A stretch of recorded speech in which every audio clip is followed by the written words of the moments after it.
In Russia, Traoré said everything the West told him never to say. When they were bombing Russian-speaking civilians in 2014, that's what he's talking about.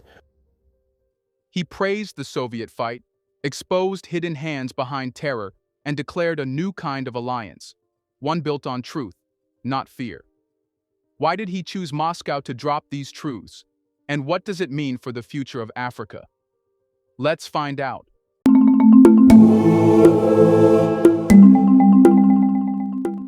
When Captain Ibrahim Traoré sat for that Moscow interview, it was clear this wasn't going to be another diplomatic soundbite. What he delivered was something rare in modern geopolitics: truth without compromise. And one of the first truths he dropped shook the historical foundations of the world order. He credited the Soviet Union not just with defeating Nazism, but with helping protect the very existence of non-Western humanity. Without a doubt, I can say that has contributed a significant amount. So if Nazism had won, I can't imagine how drastically different our world would be today. But I imagine, that historically people did not respect black individuals as they should have. Even today, this lack of respect continues. We have always referred to black people in different contexts. At a certain level, they actually treated those individuals as if they were animals. You have followed the stories of colonization, of slavery. Black people were tortured. They are exposed in cages like wild animals in Europe. Black people were forcibly castrated by authorities to prevent them from having offspring. Black people were systematically and brutally treated as less than animals during certain historical periods. As you may know, extensive research in Congo has revealed that cardboard costs more than a black person's skin. They preferred to dry the rubber under a black person's skin rather than pay for cardboard to dry the rubber. Black people suffered greatly from slavery for centuries and centuries. Colonization. And this war, you see, we came to take our ancestors without their consent, putting them on the front lines to be slaughtered. And upon returning, did you learn what happened in Senegal? When they wanted to claim their money, they were killed. That is to say, they do not consider black people. And as for that, they went to fight alongside so-called allies who treat them like that. But imagine if Nazism had won. That would have been a catastrophe. So that's why I said it was a struggle to carry out. It was true madness in the world. It was a struggle to carry out, and Africa participated. And today we can genuinely say thank you to the remarkable Soviet people who made the greatest sacrifice for our country's freedom and its future generation. No one has lost as many men or experienced as much destruction during the war as the Soviet people. So we are grateful, and I believe it was necessary. For the world today, it is essential that Africa can also hope to continue its development and growth. Now, on the surface, that may sound like praise for an old military victory, but what Traoré did was deeper. He reframed World War II not as a Western triumph, but as a global rescue mission led by the East, and the West, he implied, was never fully on the right side of that war. Yes, Britain and the US fought Hitler, but even as they did, they maintained empires, enslaved nations, and backed racial hierarchies that looked alarmingly similar to the ones the Nazis dreamed of institutionalizing. Traoré didn't say that black people were saved by the Soviets. That would be the wrong lens. What he said, and what he meant, was this: the Soviet Union's resistance made it impossible for a Nazi world order to fully materialize, and that resistance mattered to Africa more than anyone dares to admit. Imagine a world where Hitler had succeeded, where the Third Reich had expanded its vision beyond Europe and deep into Africa. That world would have seen African lands turned into forced labor camps, African cultures erased, and African bloodlines sterilized. And yet, even outside of Hitler's dystopia, the colonial system already had plans that weren't too far off. The West was not a safe alternative. It was simply a more polished version of the same ideology. What Traoré did in Moscow was call out this uncomfortable hypocrisy. He reminded the world that while the West claims moral superiority over fascism, it never dismantled the racial empire it built across Africa. Even after the Nazis fell, the French still held on to their African colonies. The British still ruled with an iron fist. And the Americans? They built military bases, bankrolled puppet regimes, and continued to view black liberation as a threat to global order. That's why his praise of Russia wasn't nostalgic. It was strategic. It was a way of saying, we haven't forgotten who fought without asking for our land in return. And we haven't forgotten who fought only when it benefited them. This was the deeper message behind Traoré's words, that history must be told from the margins, not the empire's throne room. African lives have always been shaped by wars they didn't start, fought over ideologies they didn't write, and dictated by powers who never saw them as equals. But in the Soviet defiance, brutal, costly, relentless, Traoré sees something African, the instinct to resist even when the odds are suicidal. And that resistance matters more than ever today. Because just as Africa was once a silent front in someone else's world war, it is again being dragged into modern wars it never asked for.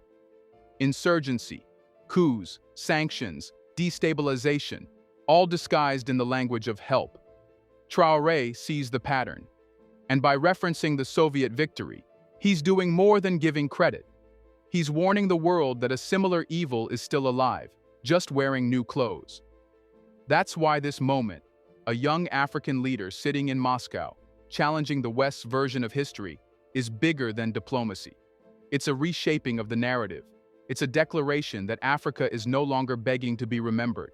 It is remembering itself, and it remembers who stood against the kind of power that sought to erase it. In that memory, a new kind of partnership can grow, not the charity-based, contract-tied, donor-driven arrangements of Western aid, but something older and stronger, a solidarity born from mutual survival. This is where Traoré begins to pivot. Having established why the Soviet resistance matters to African dignity, he's ready to go further, to connect that historical clarity to the present-day fight Burkina Faso is facing. Because if the past shows who fought fascism, the present shows who is still helping Africa fight the modern-day version of it. And that leads us directly to the next question.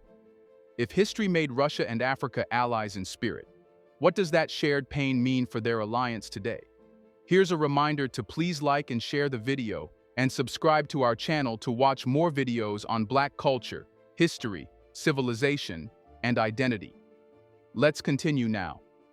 If the Soviet Union's past resistance gives it moral weight in Traoré's eyes, then today's battlefield is what makes Russia and Burkina Faso allies in the present. The bridge between them is not built on convenience, it's built on something far more unshakable: shared wounds. Russia and Burkina Faso today are engaged in a close collaboration effort. Our cooperation is quite strategic, so that means we must come together to develop a comprehensive plan, therefore to participate alongside the Russian people. Secondly, in this same war, numerous key battles were fiercely fought. Our ancestors also contributed. The liberation of Europe in this war, fighting against Nazism, this means that we share a common history. In the celebration of this victory, it is very important. Another thing is that today, Russia and Burkina Faso are in the same fight. We have a world that I can clearly and accurately describe as unilateral. We want a multipolar world. We want a free, independent world, a peaceful world where nations do not dictate, so that other nations do not dictate what they must do and how they must be. So Russia is actively engaged in this significant and challenging fight, which is also an important battle against the rising threat of Nazification, if I may say. We too are in this same type of fight against imperialism that wants to enslave us, that wants to keep us in bondage.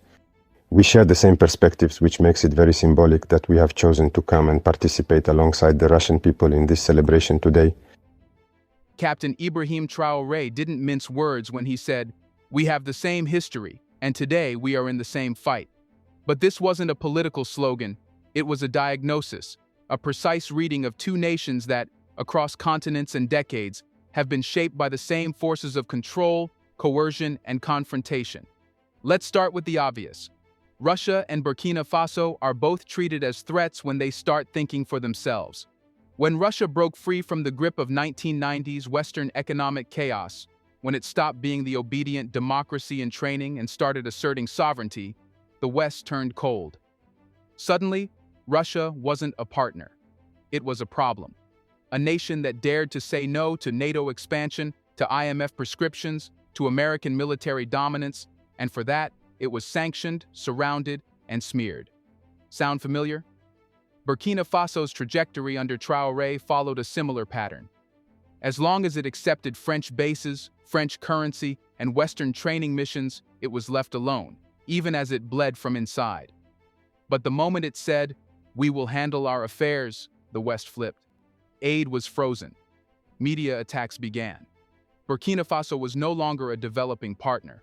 It was now unstable, authoritarian, radical. two countries, two continents, but the same punishment for disobedience. Traoré sees this. In Moscow, he said it aloud, that Russia and Burkina Faso are facing the same enemy, not a nation, but a system. A system that thrives when countries are divided, dependent, and too weak to dream beyond survival. A system that offers loans with one hand and presses guns into the other.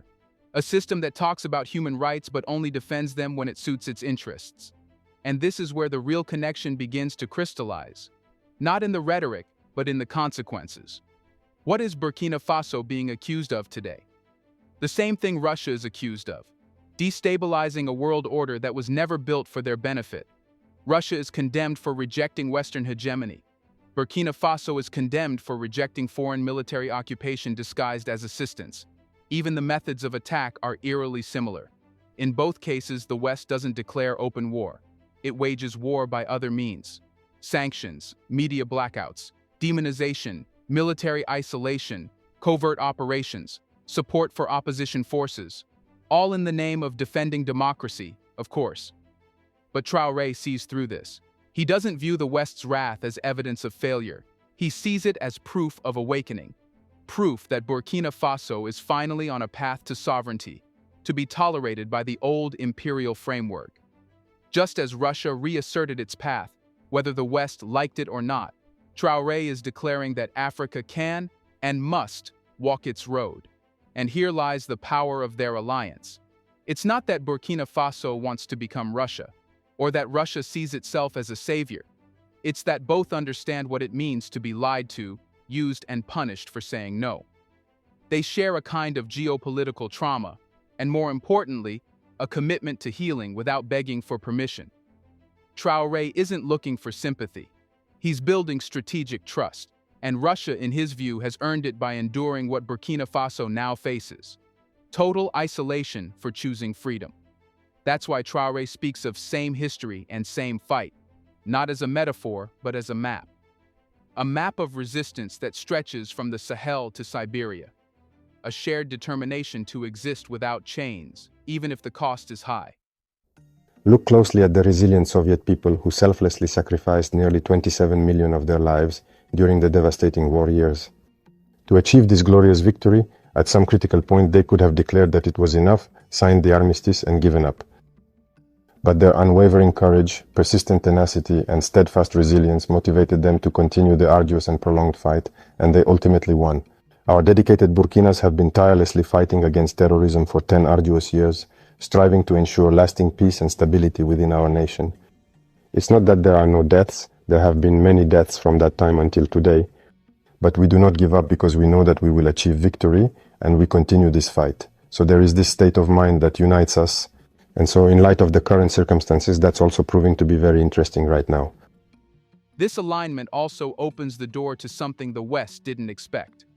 A new geopolitical order where Africa chooses its friends not based on aid packages, but on lived memory. Memory of who showed up, not when it was easy, but when it was costly.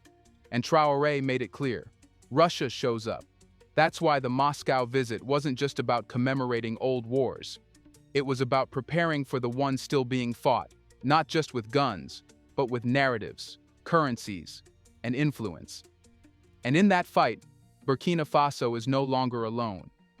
But now the question deepens. If the war is shared and the alliance is real, then who exactly is the enemy Traoré is preparing to face with Russia's help? The answer lies in a word that keeps haunting the Sahel, a word Traoré is no longer afraid to define. I say this because Burkina's way of working focuses on collaboration and achieving common goals. Today there are many others. The criminals they recruit to come fight in Burkina Faso, this is not terrorism, I don't know how to describe it, it's criminality.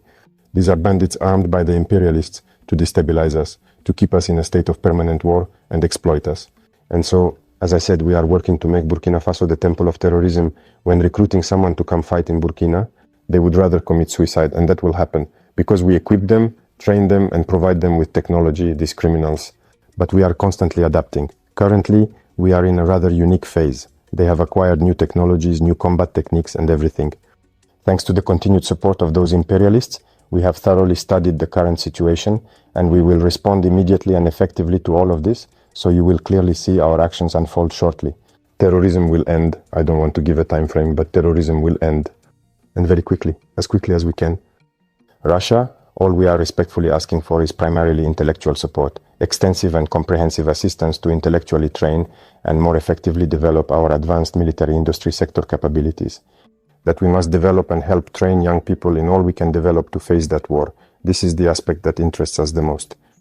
After drawing a clear historical and strategic parallel between Burkina Faso and Russia, Captain Ibrahim Traoré took a turn that no Western leader dares to publicly follow.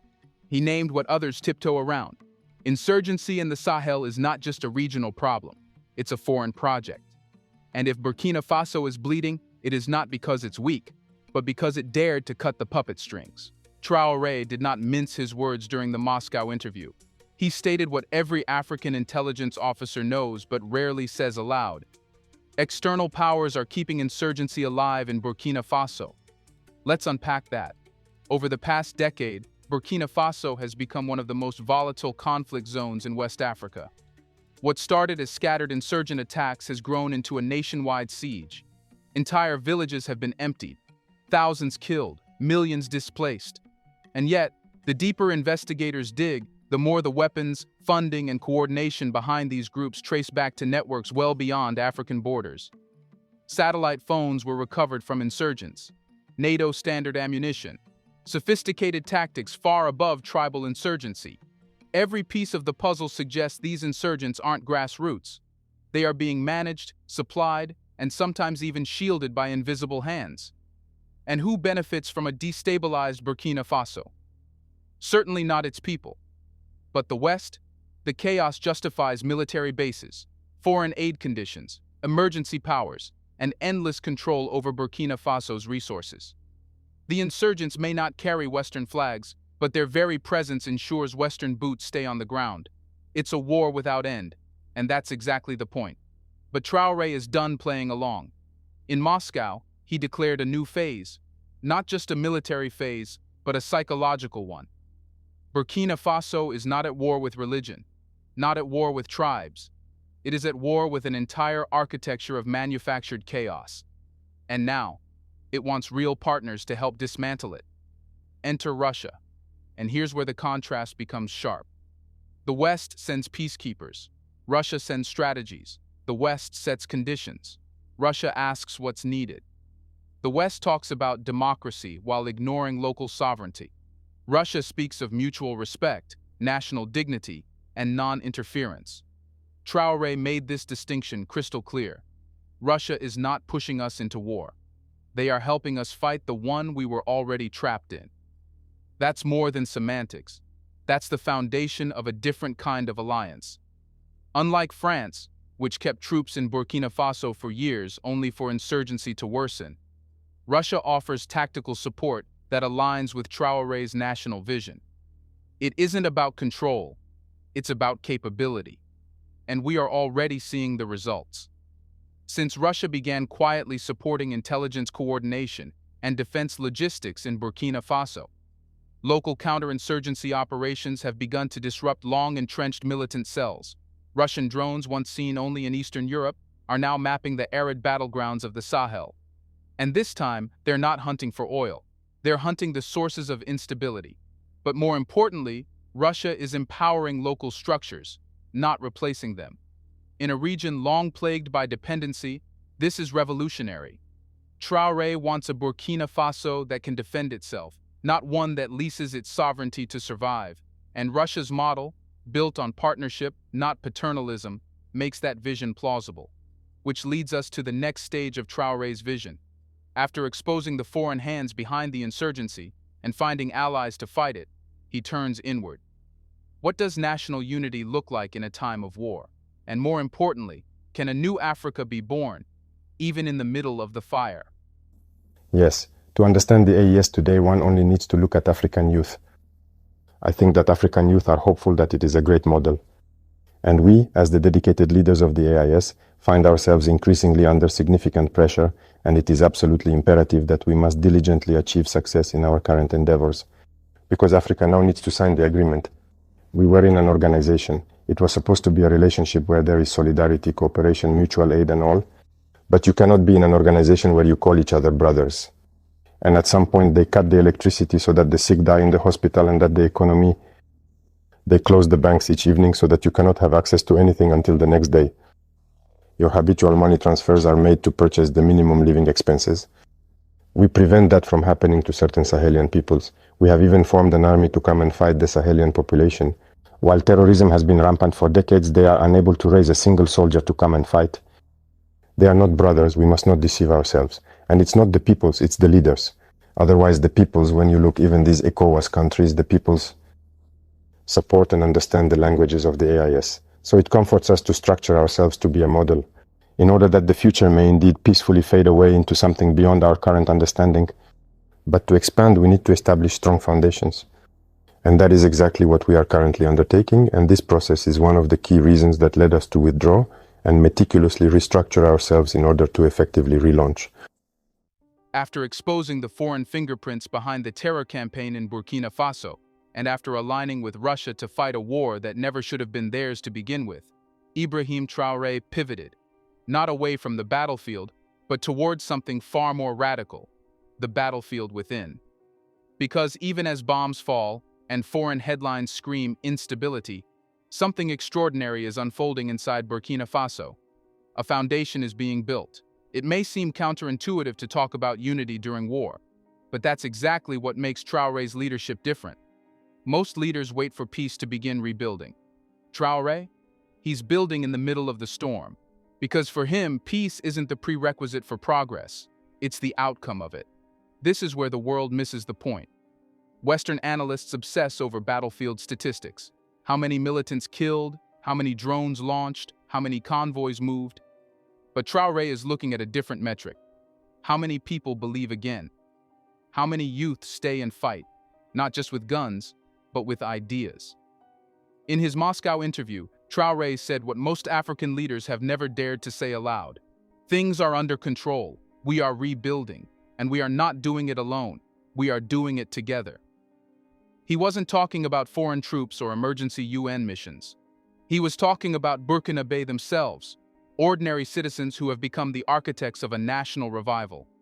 Farmers, teachers, students, builders, engineers, mothers, mechanics, and miners. In Traoré's Burkina Faso, everyone is part of the mission. And this mission isn't just national, it's continental. Because at the heart of this rebuilding effort is a vision much bigger than borders, the Alliance of Sahel States AES. Born from necessity, hardened by betrayal, and propelled by ambition, AES is not just a political agreement, it is a statement of independence. When ECOWAS tried to isolate the Sahel for refusing to obey Western orders, Traoré, along with his counterparts in Mali and Niger, responded with defiance and design. They didn't retreat, they regrouped. And from that regrouping came AES, a military, economic, and diplomatic alliance that does not ask Paris or Washington for permission. AES is more than a safety net. It's a launchpad. It proves that Africans can build coalitions based on survival, not submission. And most importantly, it gives African youth something they've been denied for decades, a cause. Because here's the truth. Traoré understands better than any think tank. Africa's future doesn't depend on aid, it depends on belief. And belief is exactly what he's cultivating. It appears the interview was a final message to the world. But what do you drive from it? What does this interview mean for Burkina Faso? Is it the final declaration that Traoré is not scared of Western threats? Let us know in the comment section. Has any leader been able to do what he did in Russia? Do you want to watch more videos like this one? If so, subscribe to our channel and press the bell icon next to it. We have decided to bring videos on something nobody talks about: the Black culture, civilization, history, and evidence about how glorious Blacks have been. Thanks for watching, and until the next video, stay tuned.